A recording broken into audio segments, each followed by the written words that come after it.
Mesdames et messieurs, bonsoir et bienvenue au journal. Vous êtes sur Spectrum Télévision, à la une de l'actualité. De ce 30 mai 2022, enseignement secondaire, ils sont plus de 100 000 jeunes Camerounais à frapper aux portes du supérieur.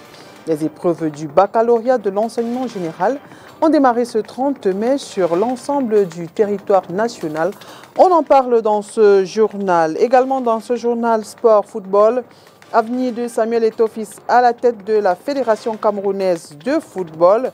Le verdict de l'affaire Assemblée générale de 2009 contre FECAFOOT sera rendu demain 31 mai 2022. L'élection de l'ancien lion indomptable à la tête de l'instance fêtière du football est contestée par certains acteurs de l'AG de 2009. On en parle dans un instant. Mesdames et messieurs, une fois de plus, bonsoir et bienvenue à cette édition bilingue d'information. Nous démarrons tout de suite en langue anglaise avec vous, Josephine Bindi. Bonsoir. Good evening, Oriane. Good evening to you. Thanks for watching the primetime bilingual newscast on Spectrum Television. Our very first element, the new Director General of the Kumba District Hospital, Dr. Alain Eko, has been urged to diligently carry out the task assigned to him to improve the health conditions of the population. The Senior Divisional Officer for Meme, Chamberlain Twondong, was talking recently at the hospital premises while commissioning him to his functions. Details with Catherine Kone. This is your new director. Dr. Alain Eko is the new director of the Kumba District Hospital. He was commissioned into office by the Senior Divisional Officer for Meme Division, Chamberlain Twondong, in an occasion which took place recently at the hospital premises. The key of this hospital. He is the key director. Make good use of that key.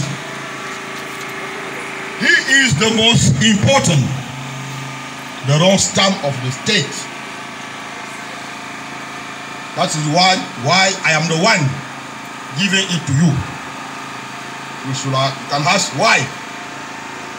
This one is the state, and it is only the state representative who can handle this rostrum to you. Now, in my capacity of state representative of this division, I am giving the stamp of this hospital. Make good use of that wrong stamp.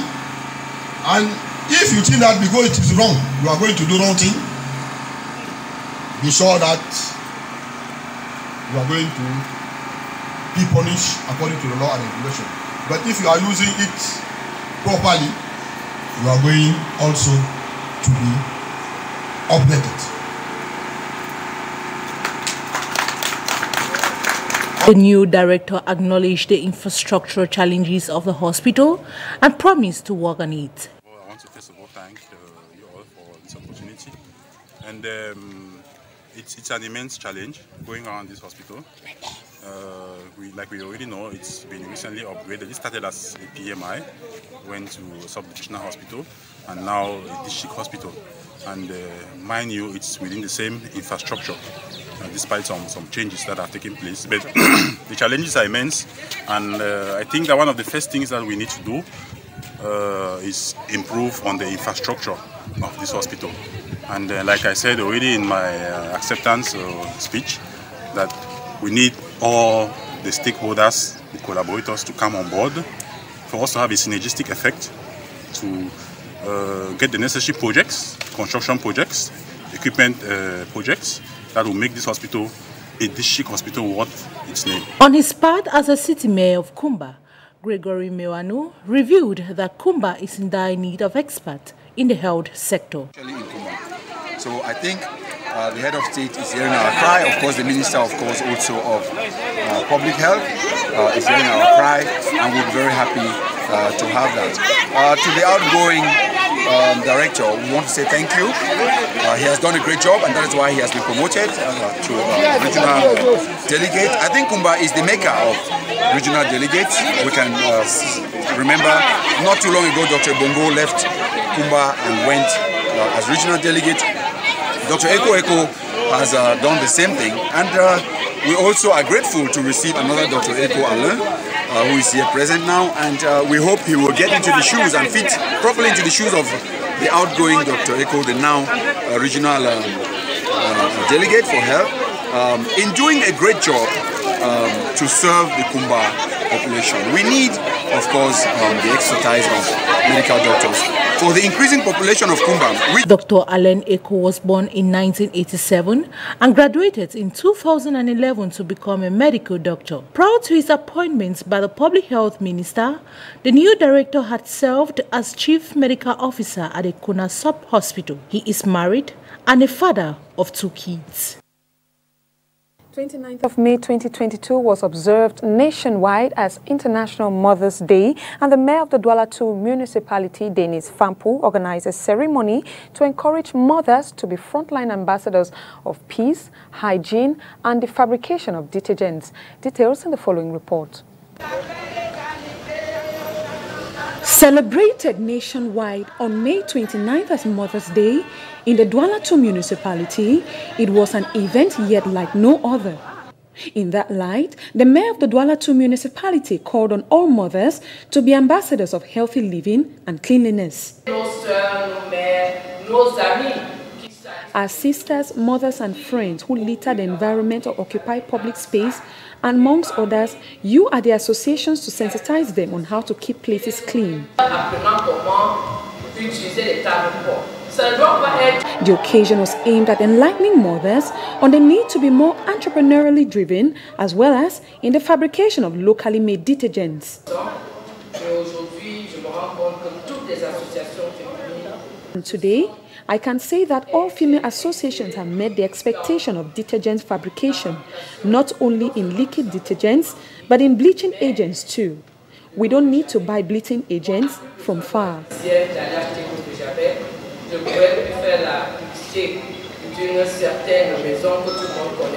The ceremony began with a parade of women from the council to the New Bell municipality, where the best female association was awarded with prizes. 40 female associations were called up and 39 participated. Aside the euphoria that encompasses the Mother's Day festivities, empowering women, says the mayor, is empowering a strong society. Le négociant Glencore écope d'une amende record pour corruption de 1,5 milliard de dollars. L'affaire a suscité la réaction de nombreux hommes politiques au Cameroun. On fait le point avec vous, Mireille Sabzi.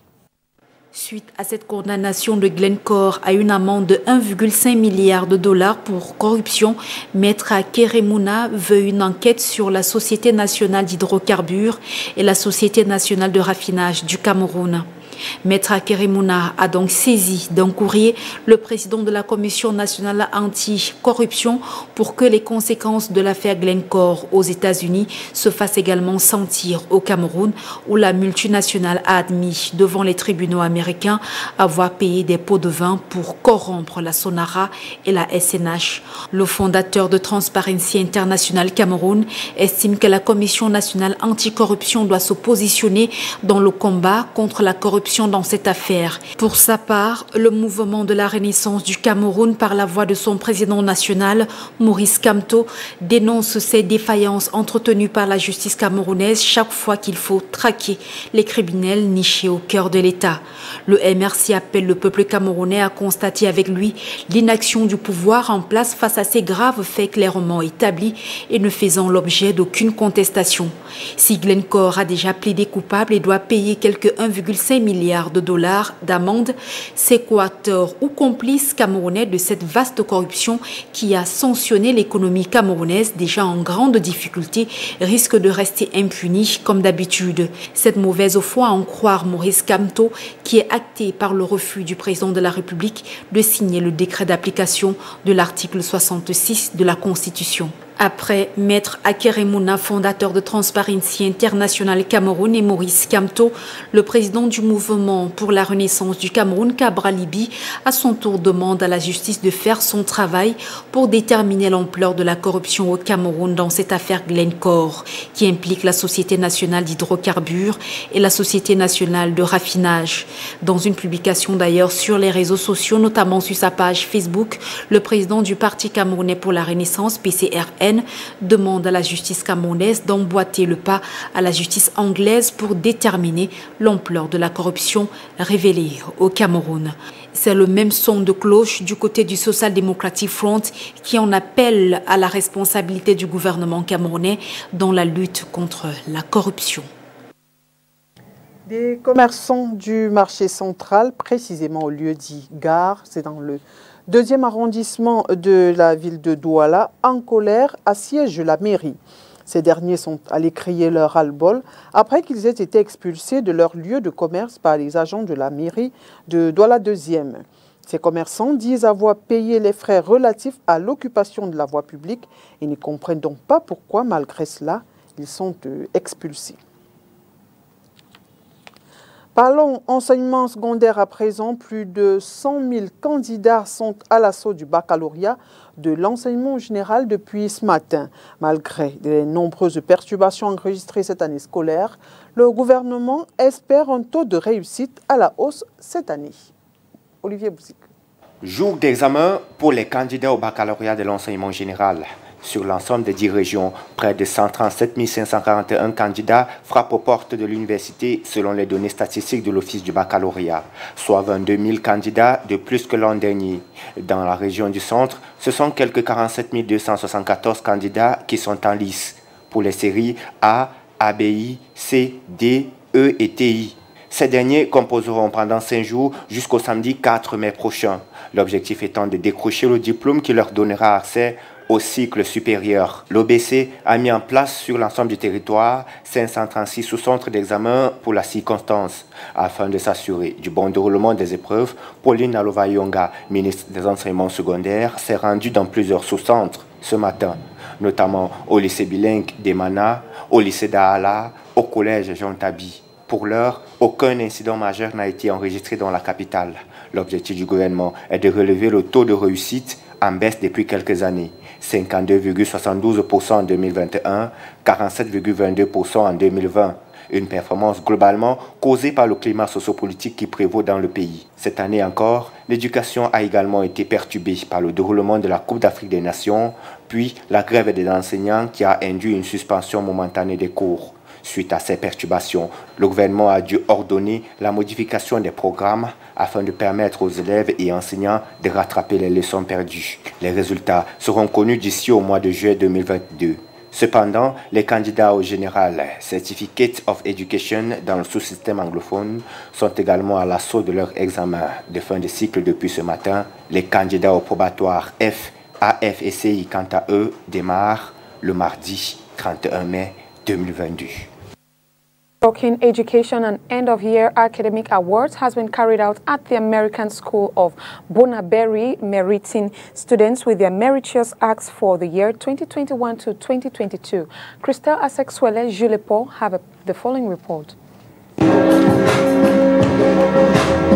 It is that time of the academic year again, where the efforts put in by the students throughout the school year are being rewarded.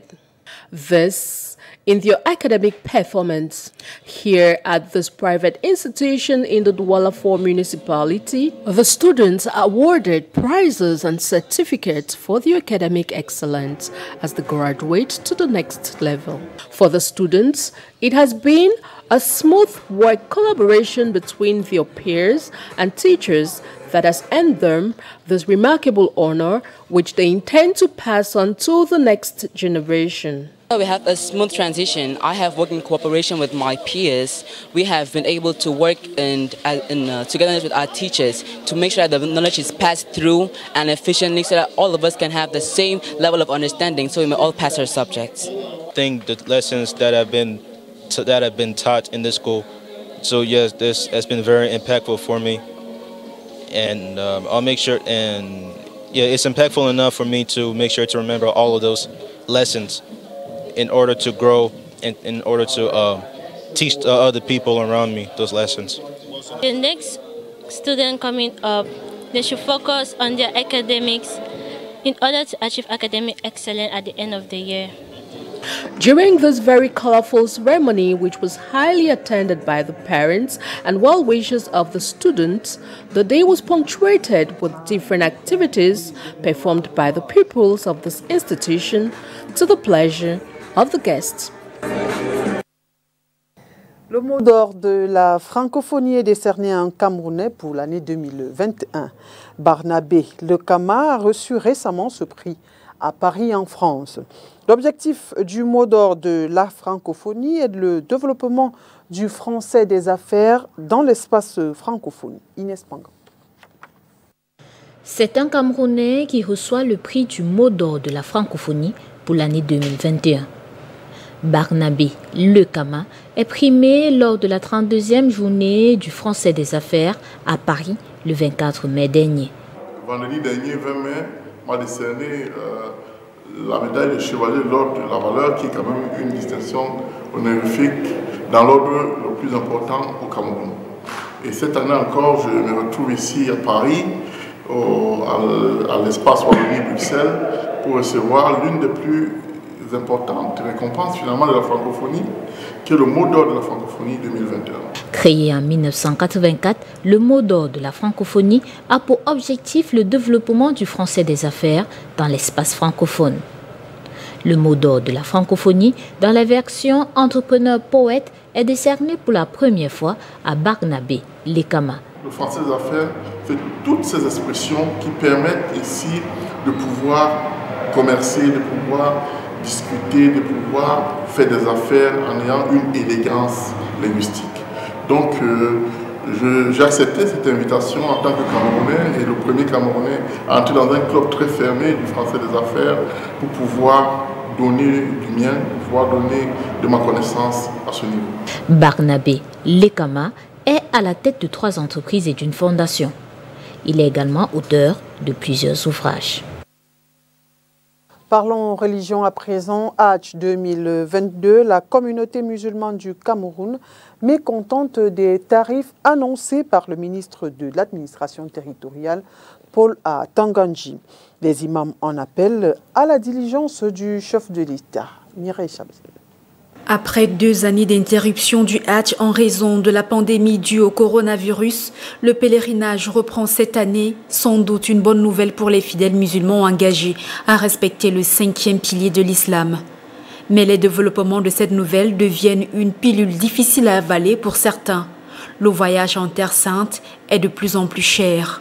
En effet, le prix du Hajj 2022 s'élève à 3 294 000 francs CFA, a informé récemment le ministre de l'administration territoriale pour la Tanganji. Ce prix présente une hausse d'environ 765 000 francs CFA comparé au prix du Hajj 2019. Le président de la Commission nationale du Hajj précise que ce prix connaît une augmentation en raison de 3 principaux facteurs exogènes.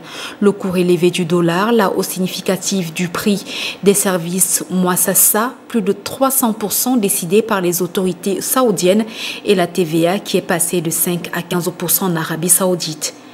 Aussi, le ministre de l'administration territoriale, après avoir donné la décomposition de ce prix du Hajj 2022, a tenu à informer toutes les personnes intéressées que les inscriptions auprès du guichet unique du Hajj sont ouvertes et s'arrêtent impérativement le 8 juillet prochain.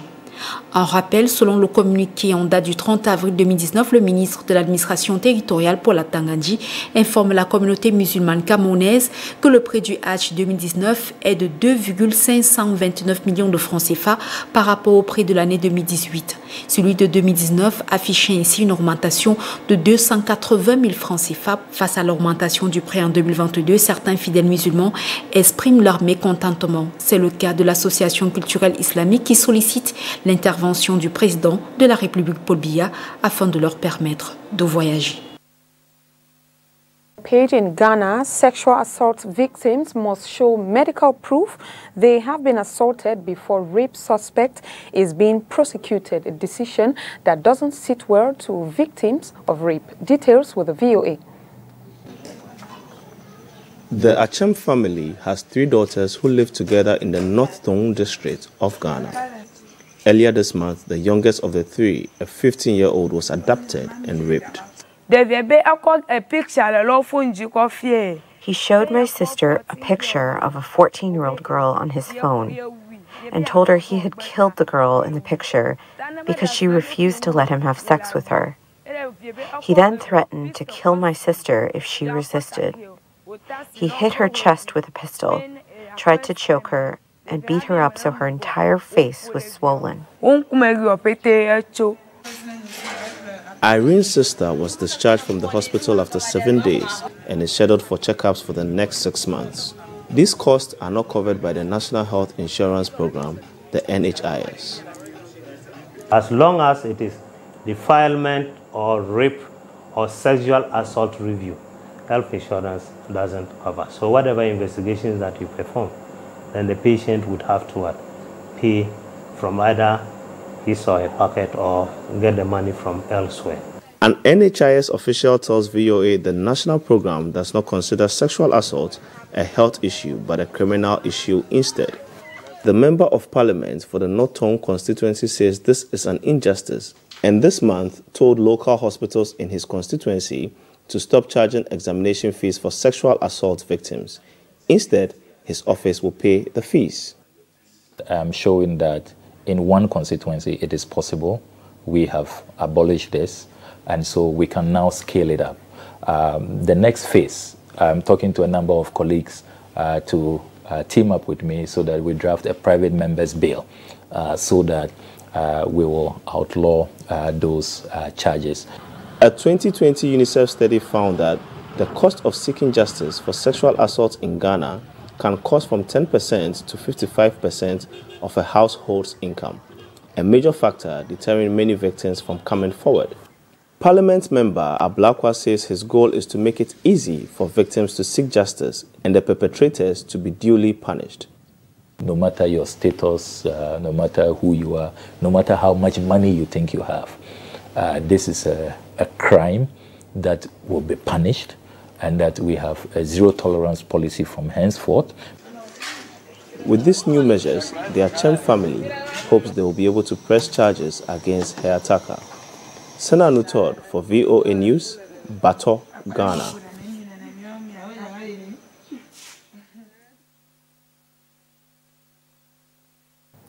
On parle sport football à présent. Affaire Fédération camerounaise de football contre les membres de l'Assemblée générale de 2009. C'est demain 31 mai que le tribunal arbitral du sport va rendre son verdict, comme annoncé dans une correspondance le mois dernier. Un verdict qui sera déterminant pour l'avenir de Samuel Eto'o-Fils à la présidence de la FECAFOOT, dont l'élection avait été contestée par certains membres. Makedali Dignoution. Ce mardi 31 mai 2022, le tribunal arbitral du sport TAS doit se prononcer sur l'affaire qui oppose la Fédération camerounaise de football à une partie des membres de l'Assemblée générale de 2009. Le verdict prévu le 21 avril dernier avait été reporté en raison de l'introduction des éléments nouveaux dans ce dossier. Dans sa correspondance, le TAS relevait en effet que Maître Elamé Boni représente désormais la majorité des seconds intimés, lesquels ont exprimé la volonté de se retirer de la procédure en cours. Ils prennent en conséquence acte et reconnaissent la victoire de M. Samuel Eto'o-Fils à l'issue de l'Assemblée générale élective tenue le 11 décembre 2021. Les différentes parties avaient jusqu'au 27 avril pour se prononcer sur cette nouvelle démarche, a indiqué le TAS. Ce 31 mai, les regards seront rivés sur Lausanne en Suisse, où se trouve le siège du TAS, qui doit rendre son verdict dans cette affaire qui porte sur la contestation de l'Assemblée générale du 13 juillet 2021 qui a porté l'ancien footballeur international Samuel Eto'o-Fils à la présidence de la FECAFOOT le 11 décembre 2021. Et voilà qui met un terme à cette édition d'information. Mesdames et messieurs, merci d'avoir été des nôtres et bonne suite des programmes sur Spectrum Télévision. Bonne soirée, Joséphine. Good night to you, Oriane. Good night to you. Thanks for watching.